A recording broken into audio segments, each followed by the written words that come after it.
Bienvenidos y bienvenidas a Imagen Pública Televisión. Un día maravilloso para que usted y nosotros conectemos con esta entrega de este suculento, de este entretenido, de este educativo programa que yo he acompañado de lo mejor de la casa, del suspiro, del pastel, de la cherry, de cualquier elemento que adorna este pedazo de moreno de Duvergé. Tiene que alargarse, él tiene que alargarse a sí mismo. Estamos un cafecito. Más que felices de poder llegar hasta cada uno de ustedes y a cada uno de sus hogares. Hoy vamos a hablar de temas interesantes, vamos a analizar la imagen política de un líder de Colombia que ha posicionado de manera rápida su marca política. Abelardo de la Espriella. Algunos dicen Espriella y otros Espriella. Abelardo ha sido un outsider que ha venido de manera rauda y veloz a posicionar su marca en Colombia, y le vamos a decir lo que ha estado ocurriendo con él y su marca política. Eso es lo que dicen. Y por último, pero no menos importante. Más o menos, pero con papa.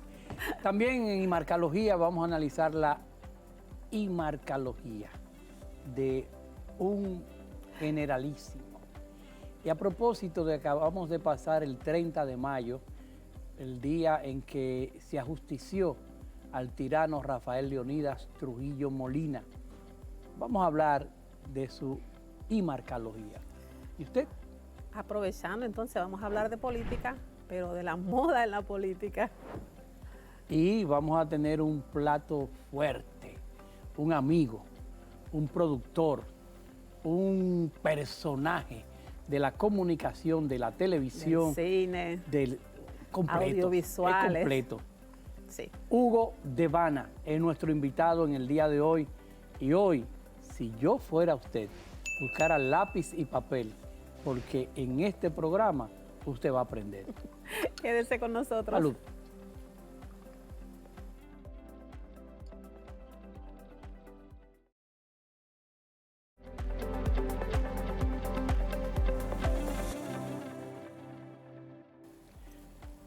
De regreso a Imagen Pública Televisión, segmento Imarcalogía. Temas del libro, que usted lo puede conseguir en Librería Cuesta, Librería Santuario o en Amazon, siempre lo socializamos aquí. Uno de los temas es imagen política. Y quise aprovechar las elecciones que tenemos recientemente en Colombia, nuestro país, uno de los países que quiero, que adoro, que he ido a jugar golf allá y me han atendido de manera magnífica, en los cuales tengo muchos amigos. Estuvo la semana pasada en elecciones presidenciales. Votaron alrededor de 20 millones de personas, donde varios competidores se esperaba que pudiera uno de ellos pasar el umbral del 50+1. No fue así, así lo había yo pronosticado en el show del mediodía la semana antepasada, pero el que tuvo mayor ventaja en esta contienda electoral fue una especie de outsider, alguien que viene no del sector tradicional de la política, viene del sector empresarial, un abogado prestigioso, y de él vamos a hablar y vamos a analizar un poco cuál fue su estrategia y su imagen política. ¿Por qué específicamente entendías que no había uno que cruzara el umbral? Las encuestas nos decían que en la semana pasada Abelardo de la Espriella tenía alrededor de un 35-37%.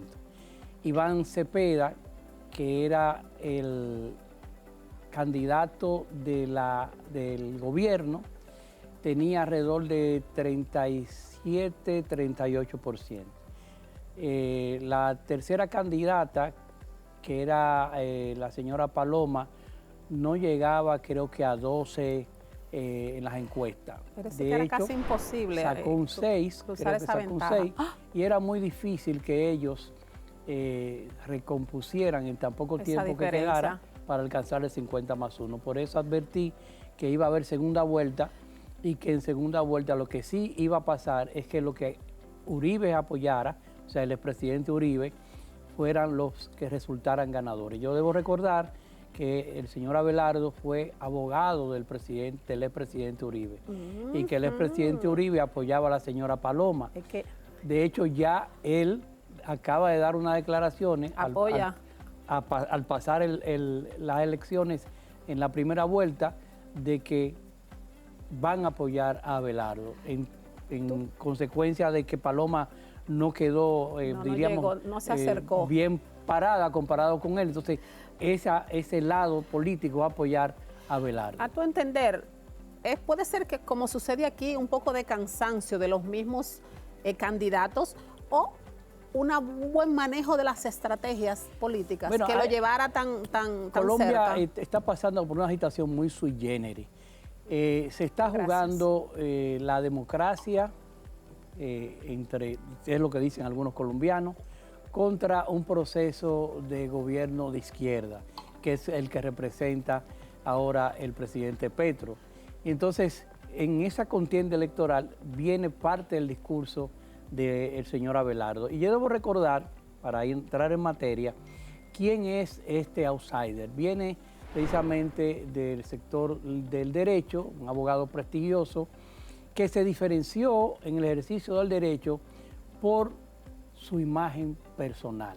Sí. Un hombre que viste punto en blanco, que viste trajes italianos, que se diferencia de los demás por su fino trato, pero que además es un hombre de la cultura elite. O sea, incluso tiene una firma de ropa italiana, pañuelos italianos, broches, herrajes, accesorios, para vestir elegante a aquellos que, como él, se identifican. Elegante. Sí, pero entonces esa marca eso le da poder y autoindependencia. Le da poder y esa marca le da aspiracional a aquel que lo quiere seguir. Fíjate que en el caso de su competidor, Iván, saca más votos en la clase baja, en los renglones de clase C hacia abajo. Y este se posicionó más alto. Y este se posiciona dio en el ojo. En la clase B, B+, y clase A.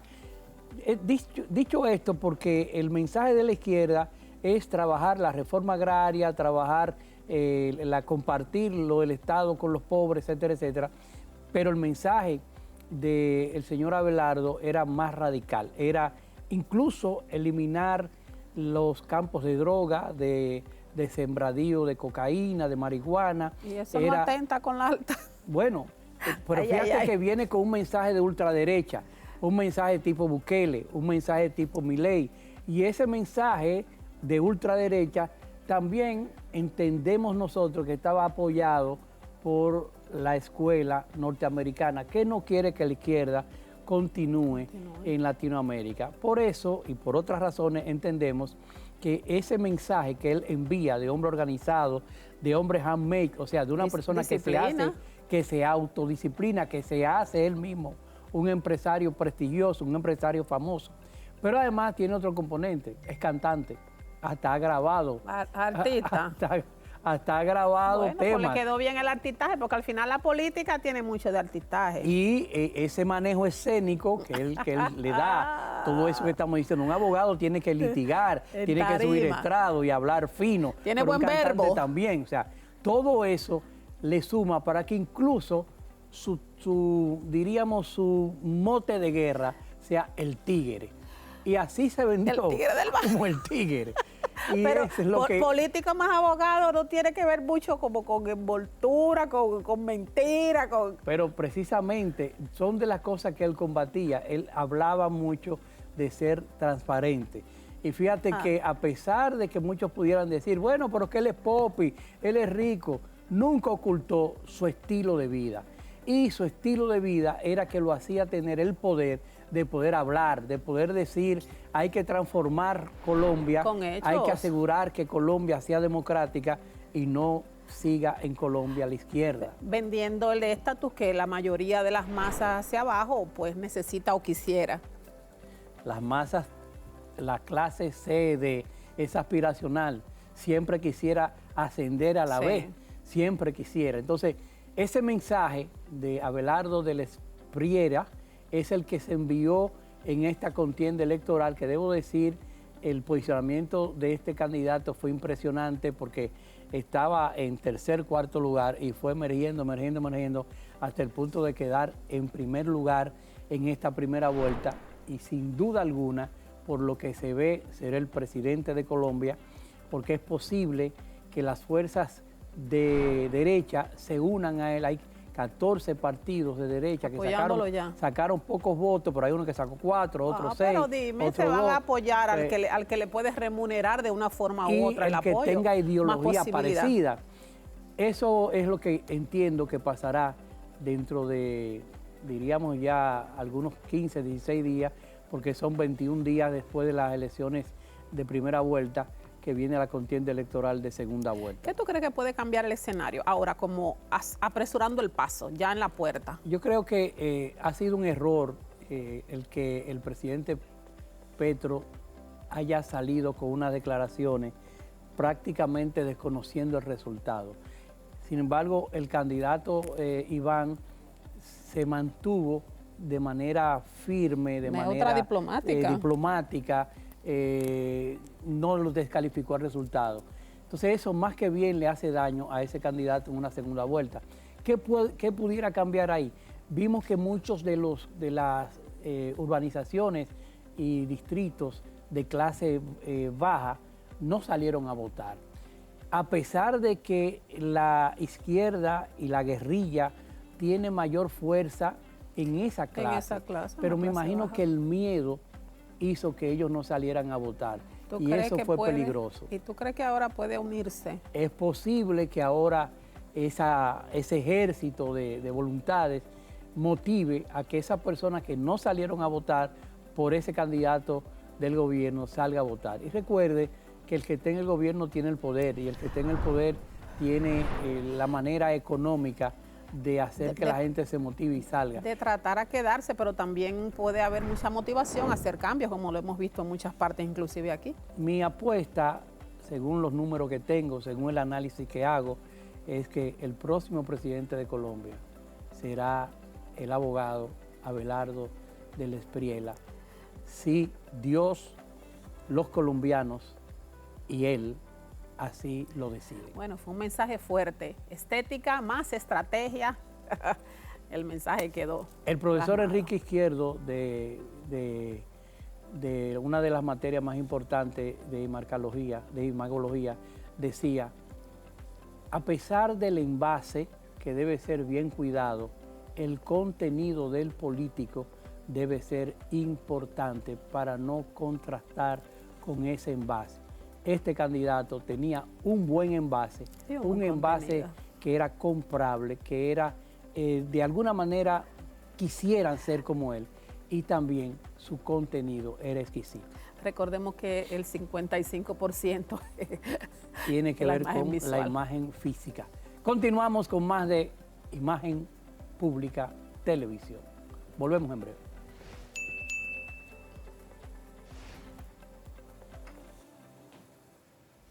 Bienvenidos a esta nuestra sección Porte. Y como cada entrega, tratamos de edificarlos en ciertos temas. La imagen es percepción.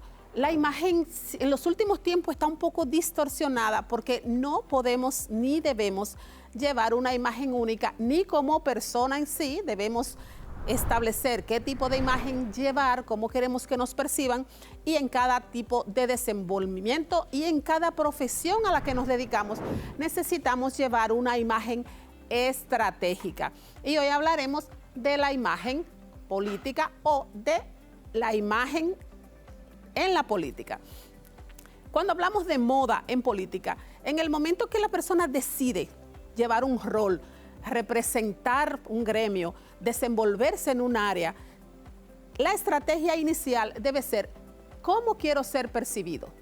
Y al momento de vestirse, la pregunta inicial debe ser ¿representa esta imagen, este look o esta vestimenta al rol que desempeño? ¿Me llevaría esta estratégica de vestir, esta forma estratégica de vestir, a acercarme a mi público objetivo? Es la primera pregunta que debemos hacerle delante del espejo. Hablamos de formas. hablamos de colores. Y cuando hablamos de colores de vestir, van organizados por horas. ¿Qué tan asequible? ¿Qué hora del día? Colores más claros, colores pasteles cuando de día. Cuando vamos a espacios al exterior debemos manejar el tipo de vestimenta.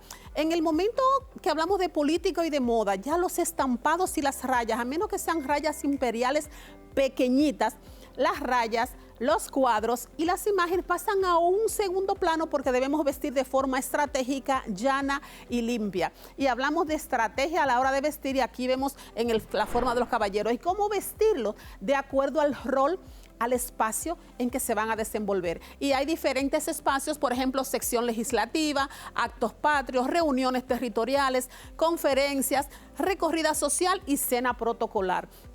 Al momento de sección legislativa es un acto no el más solemne, pero debe ir vestido formal, colores oscuros, corbatas sobrias, sin tipos de aditamentos que llamen la atención para que el mensaje llegue claro y preciso. Cuando hablamos de actos patrios, allí puede ponerse inclusive los pins siempre sobrios, siempre oscuros y pueden llevar los pines que tienen que ver con la empresa, no, sino con la industria, pines protocolares a nivel presidencial. En reuniones territoriales, pues vamos con una imagen más casual. La corbata puede dejarse fuera, los colores siempre van a ser claros, ya no es el traje recto, correcto, puede ser una chaqueta más informal. Cuando hablamos de conferencia, los colores varían, debe dar apertura, generalmente colores azules, colores claros, que le permitan tener accesibilidad en el cambio del tipo de traje. Y cuando hablamos de recorrido social, obvio, las mangas remangadas, la ropa más informal, puede haber un jeans, inclusive un tenis, pero no el clásico tenis decorado, sino un tenis básico que hablamos del fondo básico de armario, generalmente blanco, evitando colores mezclados. Y cuando hablamos de escenas protocolares, el protocolo es full. Allí tenemos que ir completamente bajo los protocolos que la empresa o que la administración pública necesite. Y hablamos en el caso de las mujeres y vamos a ver esta imagen. Tenemos que olvidar a qué estilo pertenecemos. Ya una persona de estilo sensual tiene que bajarle el volumen al estilo. Una persona que le gusta vestir colorido, una persona de estilo romántico, ya tenemos que ir olvidando los aretes excesivos, las flores, los ramos, los vuelos. Todo eso se ve demasiado fresco y demasiado relajado. La mujer debe siempre mantener los colores sobrios del fondo básico de armario generalmente. Y cuando hablamos en la sesión legislativa, evitar los escotes, las ropas muy ajustadas, las faldas cortas, los tacones muy altos. Ya eso tiene que irse midiendo. En el acto patrio, los pines, corbatas, pañoletas, pero de tonos neutros que no llamen mucho la atención. El traje sastre puede ser faldas o pueden ser pantalones, la falda cuidando el largo. Cuando hablamos de reuniones territoriales, volvemos a hablar de ropa más relajada, pero nunca como si fuera de calle, estuviéramos en casa, con colores más asequibles y frescos y también cuidando las texturas. A nivel de conferencia, para que haya apertura, colores moraditos claros, rosa palo, colores blancos, colores neutros, cremas, camel, son colores que llevan más abierto y el tipo de traje menos estructurados. En recorrida social, igual que el caballero, la camisa blanca de lino, la camisa remangada, el pantalón jean, pero no cualquier jean, y que de eso vamos a hablar adelante, el uso de los jeans en los temas protocolares, pero ya vamos más de calles, igual que el tenis, un zapato cómodo. Y en la cena protocolar, el protocolo máximo, colores oscuros, negros, trajes formales, largas de la falda, los tacones no muy altos, el zapato generalmente cerrado, los accesorios neutros, pequeñitos, muy pocos y sobre todo el cuidado de las manos y las uñas más allá que el peinado, el maquillaje minimalista, el peinado recogido o semi recogido, que deben cuidar también el color del cabello al momento de ser las damas, los tipos de cortes y los colores que usan en el cabello, porque el mensaje en la política todo comunica y todo el contexto y todo conjunto nos acerca o nos aleja del público objetivo, porque la idea de hacer una imagen estratégica es llevar coherencia y un mensaje llano al público que nos debemos y por el cual hemos fijado un objetivo. Las informaciones están dadas, vamos a pegarnos a los protocolos para que los resultados sean los mejores esperados. Esto fue para todos ustedes. Nuestra sección Porte. Continúen con el contenido de Imagen Pública Televisión.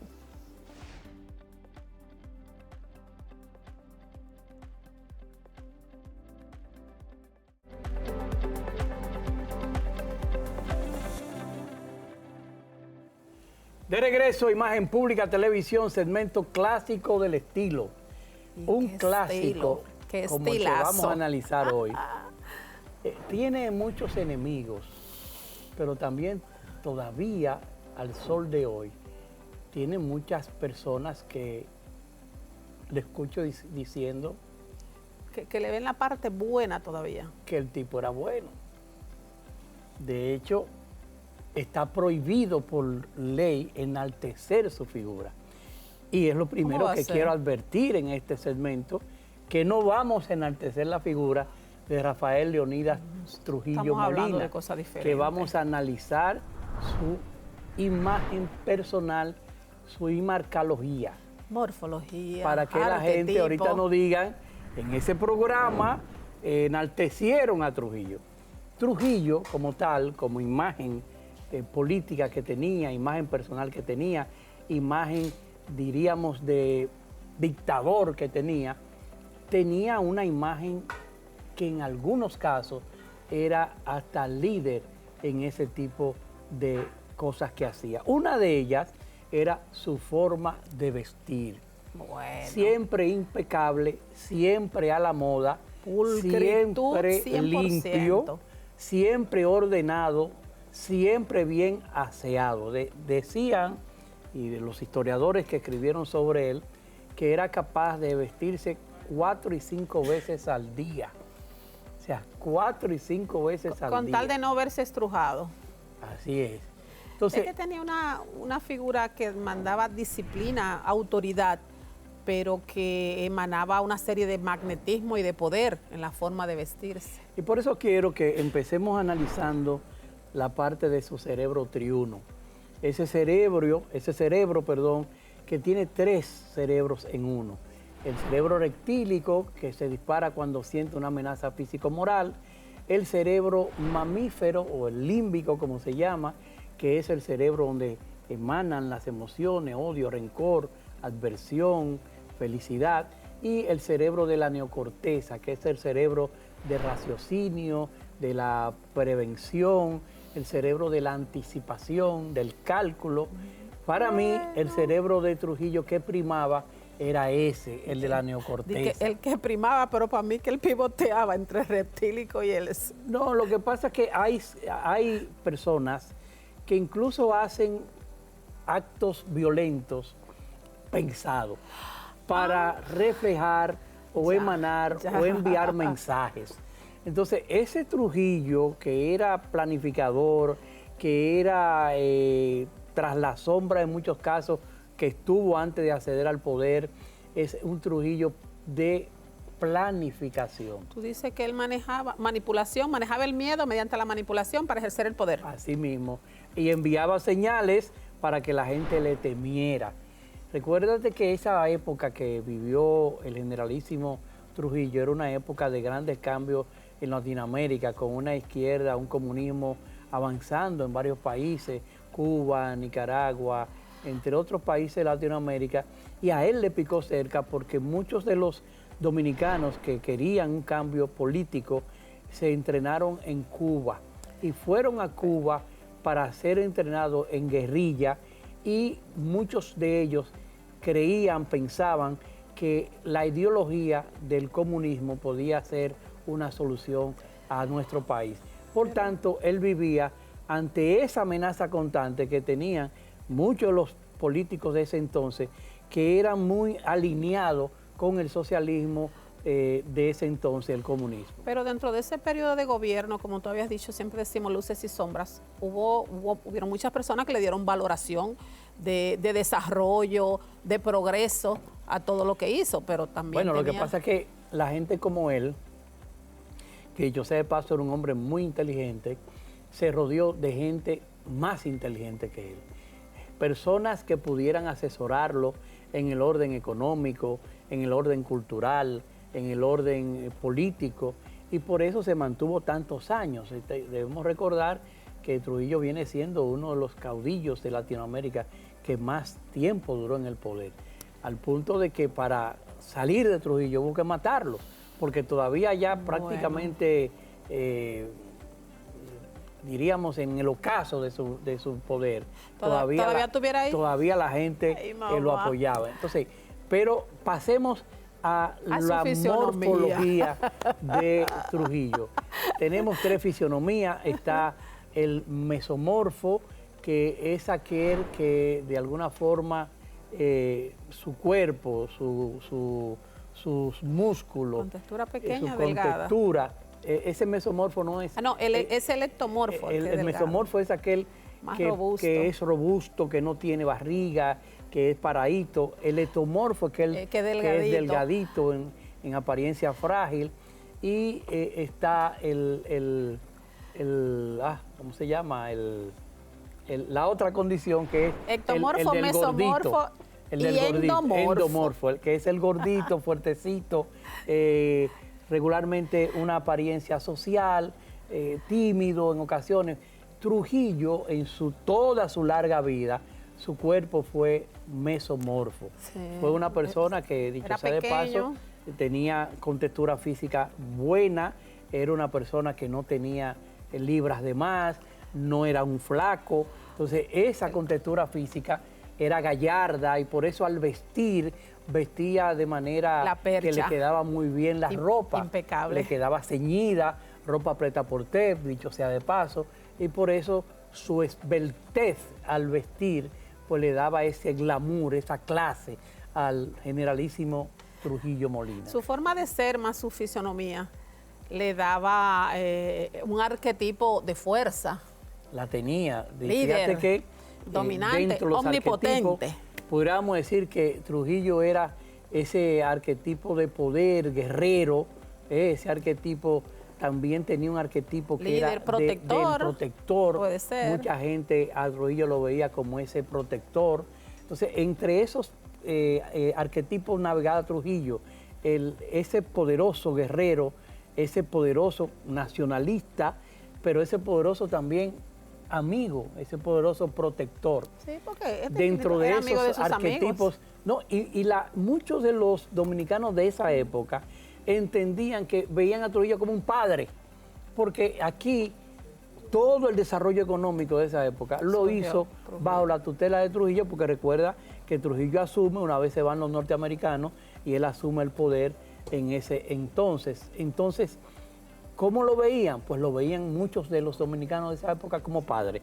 El que no lo veía como padre, como amigo, lo veía como enemigo, porque por las cosas que hizo Trujillo, que fueron bastantes y están en el Museo de la Resistencia, en la zona colonial, que usted tiene que irla a ver, tiene que ir a ver el Museo de la Resistencia para que vea esa versión de Trujillo, que a veces la gente me parece que no se ha dado cuenta y solo ven al Trujillo que un constructor, que lo fue, al Trujillo nacionalista, que lo fue, pero eso costó mucha sangre, mucho fuego, muchas vidas, y están ahí en el Museo de la Resistencia, al cual lo invito a usted a ir a verlo. Definitivamente su forma y su figura era determinante. Si no estás conmigo, estás contra mí.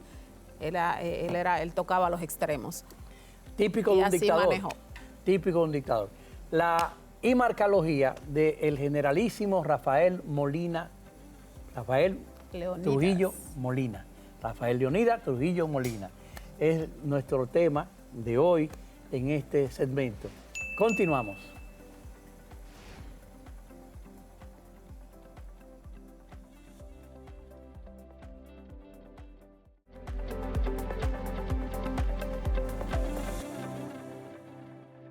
De regreso, Imagen Pública Televisión, segmento principal, Personal Branding.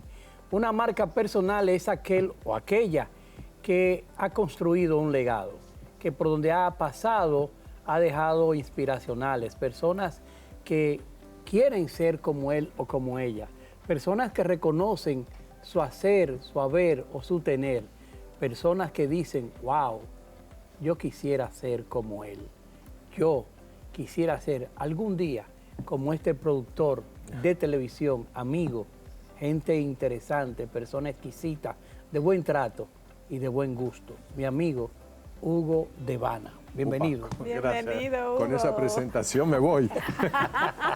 No, porque ya estaba viendo todo el programa y con la imagen, yo estoy gordito, no sé como Trujillo en qué grupo entro. Porque los productores, en línea general, somos un poco desarreglados porque estamos todo el día trabajando y nos metemos, hay que mover cosas. Ah, pero ¿dónde tú entras? Y entonces, en el espacio de un corazón grande y un cerebro de grandes conocimientos. Gracias. Hugo, bienvenido. Gracias. Hugo, ¿dónde naces? Bueno, nazco en una familia italiana en Argentina hace muchos años. Y bueno, me he empezado a mover y estuve casi 20 años, bueno, trabajando entre Colombia, Venezuela, Estados Unidos y acá en Dominicana, Puerto Rico, México. Bueno, he trabajado en todo Latinoamérica, digamos. Wow, eres un trotamundo. Sí, me encanta, pero siempre estoy en los lugares donde realmente me siento cómodo. Casualmente hoy estábamos hablando ahí, me decía, una persona después me decía, ¿por qué dominicana? Y yo le decía, ¿por qué no dominicana? ¿No? Porque realmente acá se está muy bien, yo me siento como en mi casa. Y acá en el canal, bueno, Mariano nos conocimos hace casi 2 años y realmente eres una persona sumamente generosa y para mí te considero un amigo, igual que a Reina ahora. ¿Qué estudia Hugo Devana inicialmente? Bueno, yo empecé a estudiar, bueno, yo era actor, a los 11 hacía el ridículo en la televisión, pero tengo mala memoria. Venía entonces, sí, tenía que estudiar y aparte venía del teatro. Entonces, cuando hago televisión, me acuerdo que un día viene un director y yo entro haciendo teatro y le digo, perdón, este personaje, ¿de a dónde entra? Y me dice, lee el texto y después déjate de joder, ¿no? Y entonces... Bien, insisto nuevamente, le digo, pero ¿y el personaje ahora en esta escena de a dónde viene? Decí el texto y si no te gusta te pones a dirigir vos. Entonces dije, ok, fui a estudiar 5 años dirección y puesta en escena y un día llegué donde él dirigía y yo hacía la dirección y puesta en escena. Así que de ahí empecé. Se lo debes a él entonces. Sí. Y la dirección empezó y me gustó mucho más estar entre bambalinas, como decimos, atrás de cámara. Y la organización y la escritura, y entonces uno va pensando y creando. Me gustó más eso que estar frente a cámara. Proyectos importantes que se han conocido en Latinoamérica, que han estado en República Dominicana. Por ejemplo, ¿cuáles pudiéramos mencionar? Bueno, son muchos los que he hecho. Los que sí se conocen aquí es, por ejemplo, bueno, Caso Cerrado, 12 Corazones, protagonistas de novela. Aquí yo hice Masterchef, ¿Quién baila mejor?, que se hizo acá, que fue, estuve en Saona haciendo Survivor, Hexatlón para México. Hice en Venezuela lo que fue anterior a Justicia para Todos, que fue, que antes Caso Cerrado fue Justicia para Todos. Hice dramáticas, el seriado, en Colombia hice muchos shows. Así que todo, para mí son todos importantes. Y en la actualidad, según tengo entendido, estás trabajando con uno de los proyectos más importantes de Radio Televisión Dominicana. Oh, sí, para mí sí. Fue un desafío porque cuando Iván Ruiz, el director del canal, me dice, ¿vas a hacer el seriado? Y yo digo, oh, ¿qué es el seriado?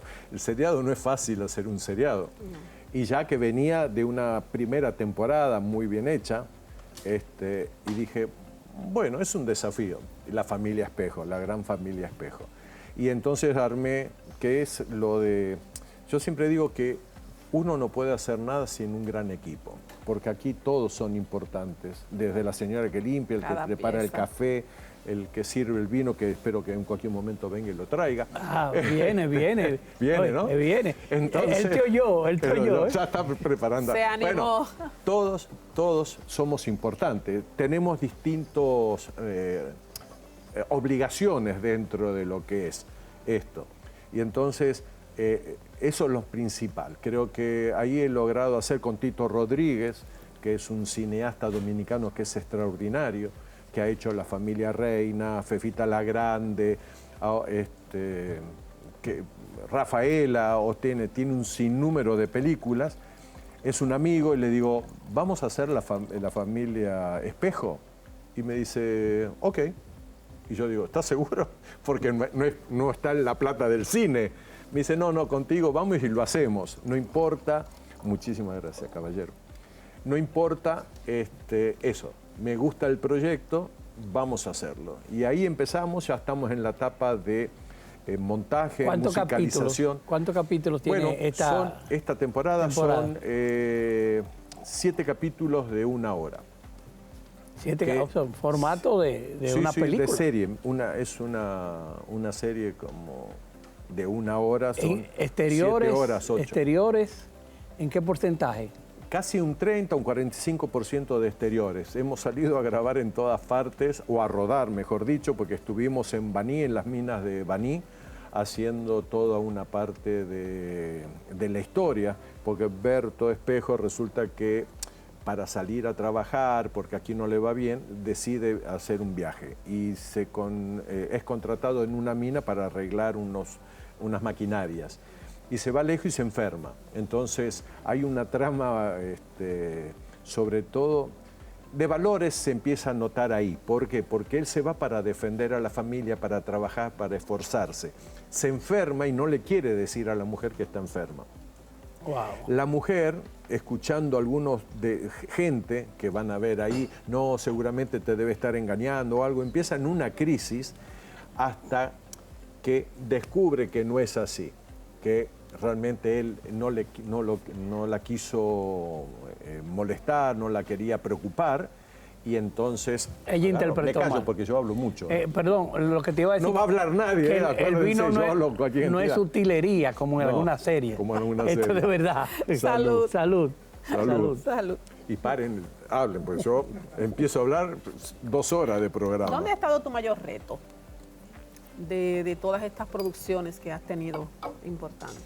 En mí ¿Por mismo. El mayor reto es en mí mismo. ¿Por qué? Porque me tengo que desafiar a mí mismo todos los días. Uno tiene que demostrarse a sí mismo que puede. Creo que uno también tiene que demostrarle a la gente que si yo le pido que alguien mueva algo es por algo y no es por capricho. Saber que si alguien necesita, yo puedo estar al lado porque somos equipo. Entonces, eso para mí fue un aprendizaje durante mucho tiempo que me ha servido. ¿Por qué? Porque he logrado armar siempre grandes equipos. Estamos hablando, este es un equipo pequeño, de 50 personas, 55 personas en la producción. O sea, no es muy grande. ¿Cuánto ha sido la mayor cantidad de tu equipo de trabajo? En los realities, en línea general, estamos hablando, por ejemplo, de Protagonista, donde fue un reality donde, por ejemplo, salió William Levy, Adrián Dimonte. Estamos hablando de 180 personas las 24 horas del día. Por eso cuando hablamos... Mira, ¿quién baila cuánto estuvo? Eso eran por lo menos 70 y pico personas. John Díaz. Mantener la comunicación. Primero que nada, bienvenido. Gracias por aceptar la invitación, Hugo. Pregunta, con la vasta experiencia que tienes en cuanto a la producción a nivel internacional y en su defecto, República Dominicana, ¿está preparado República Dominicana para exportar trabajos de la misma calidad? Mira. Deje like. Okay. Vamos a un corte comercial. No lo mueve de ahí. El problema para que la está gente riquísimo. no se nos vaya Sí, muy y bueno. se prepare para la respuesta del productor Hugo Devana, nuestro invitado. Salud. Gracias. Salud. Salud.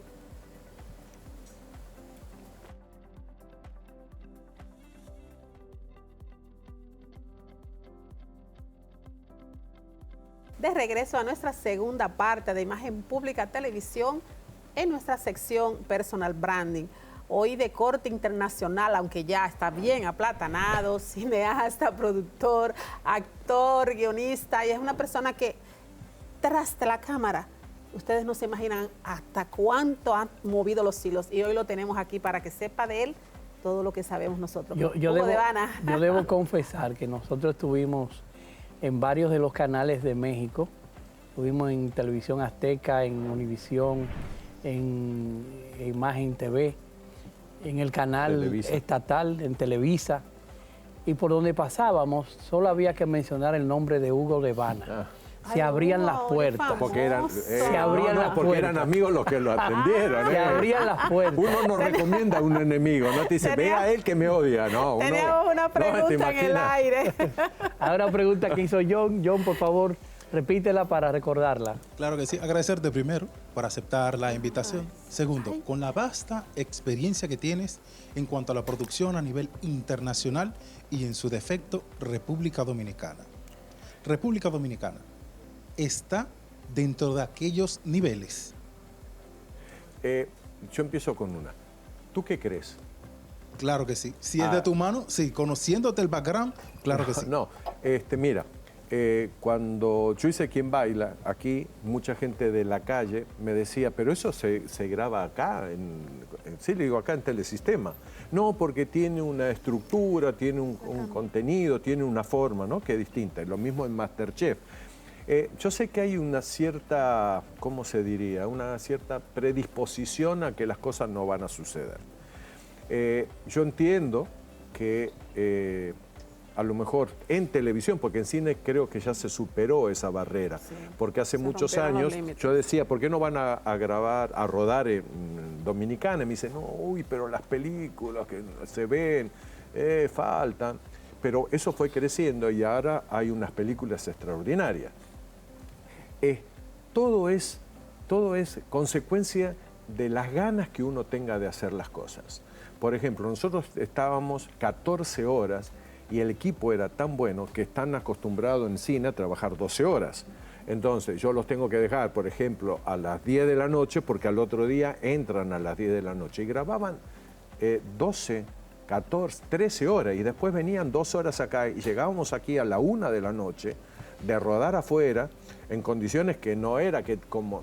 A mí me da risa porque una vez yo estaba en Los Ángeles, iba caminando y era motorhome, motorhome, motorhome, motorhome, otro motorhome, motorhome, motorhome, una silla y un actor. Acá no hay un motorhome, hay una carpa. Puede haber un motor, pero no home. Motor, pero no el home. Y entonces, era una carpa, que teníamos una carpa, 2 carpas, un montón de silla plástica y 5 actores, ¿no? Y entonces la maquilladora a veces dentro de la van del canal. Pero ya te digo, uno puede cambiar de religión, puede cambiar, y eso lo escuché a un grande en una película argentina, puede cambiar de religión, de partido de gol, de fútbol, de deporte. Lo que uno no puede cambiar nunca es la pasión por lo que tenga. Cuando uno trabaja por pasión, yo me levanto a cualquier hora. Ahora, no tengo nada que hacer, son las 12 del mediodía y tengo ganas de seguir durmiendo. Pero cuando tengo trabajo puedo estar a las 3 de la mañana y a las 4:30 de la mañana estoy de nuevo en el estudio. Porque hay pasión, es lo que me gusta. Domingo Adames. Hugo Levana. Nosotros escuchando su historia de vida y el trayecto que ha recorrido en distintos lugares del mundo, donde se presenta a ejercer su gran experiencia en la cinematografía, la actuación y la producción de televisión. ¿Qué lo hace sentir tan cómodo en nuestra República Dominicana que ha decidido quedarse aquí en este país como si fuera el suyo? Ustedes, la gente. No hay otra cosa. Bueno. Señor Anel Victoriano, esa respuesta no amerita más nada. Don Hugo, estamos viendo el regreso de grandes figuras como Don Francisco a la televisión tradicional después de más de 10 años lejos de la planta televisora que por muchos años. ¿Qué impresión le genera a usted este resurgir, digamos, de una tercera edad en la televisión? Gente que sigue apostando a la televisión tradicional por encima de los fenómenos de las redes sociales. Y finalmente, ¿cómo se puede lograr esa coexistencia entre los esquemas tradicionales de comunicación y la realidad del mundo virtual? En la primera parte de tu pregunta me alegra porque quiere decir que todavía tengo espacio. quiere decir, porque hasta yo. Segunda sí, ya tenemos una segunda oportunidad, porque como me verán, fíjense, bueno, ya son varios los años que tengo, así que quiere decir que puedo ser como Don Francisco. Bueno, y lo estoy diciendo, porque ya a mi edad que estoy llevando adelante lo de la familia Espejo, realmente es una maravilla poder hacerlo, porque realmente es un trabajo, rodar una película, un seriado, es muy grande. Con respecto a tu otra parte de la pregunta, que ya no recuerdo cuál era.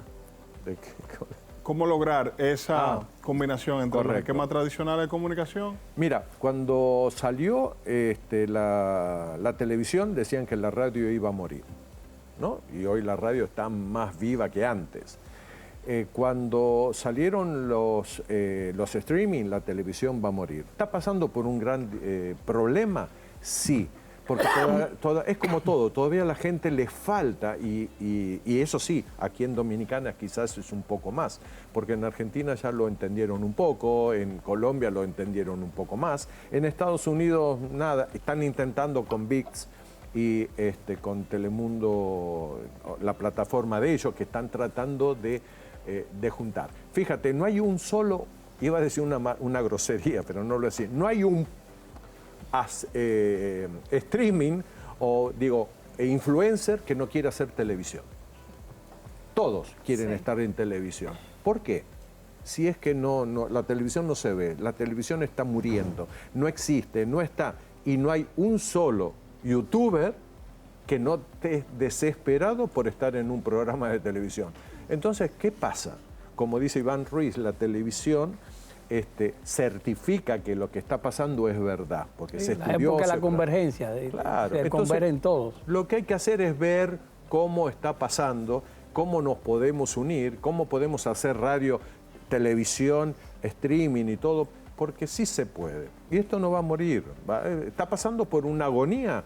Quizás sí, hasta que la gente sepa también que tiene que hacer las cosas de distinto lugar. Fíjense la suerte que tuvimos nosotros, ahora que ustedes están viendo, fue algo que nos debíamos acá en el canal, porque yo estoy aquí en el canal, con el piso nada más, con un elemento que se pudo solucionar, porque obviamente hay procesos, hay que cuidar el heraldo público, hay que hacer un montón de cosas, pero se logra. Cuando uno empieza y le da dinamismo a la gente, porque lo que no podemos hacer es dejar que el tiempo, que la gente se aburre, porque ahora estamos todo el día con el teléfono. Yo veo la serie, estoy viendo qué es lo que está pasando, hay mucha información. Sí, Hugo, perdón, ¿tú crees que ahora hay mucho talento víctima de la improvisación? ¿Se está siendo menos exigente? Totalmente, sí. ¿A la preparación que antes tenía que tener un actor? Sí, pero, a ver, es fuerte lo que voy a decir, pero van muriendo. Esos mismos desaparecen, porque la gente puede decir, ay, qué raro, qué loco que es esto, qué improvisado, qué lindo, es improvisado y es todo improvisado, pero llega un momento que agota. O sea, la improvisación, ¿hasta cuándo? Hugo, has vivido que en RTVD se ha creado el Instituto RTVD de televisión y se han graduado ya alrededor de 700, casi 800 personas, si no 1000. ¿Cómo ves esa iniciativa donde se meten a las aulas personas que les gusta la televisión, pero que nunca no habían estudiado televisión? Estaban haciendo incluso televisión en muchos canales provinciales, incluso canales locales. ¿Cómo ves esa iniciativa? Mira, yo estuve con Leo Silverio, que es el director del instituto, y estando acá, y estuve en la Feria del Libro dando algunas charlas sobre todo eso.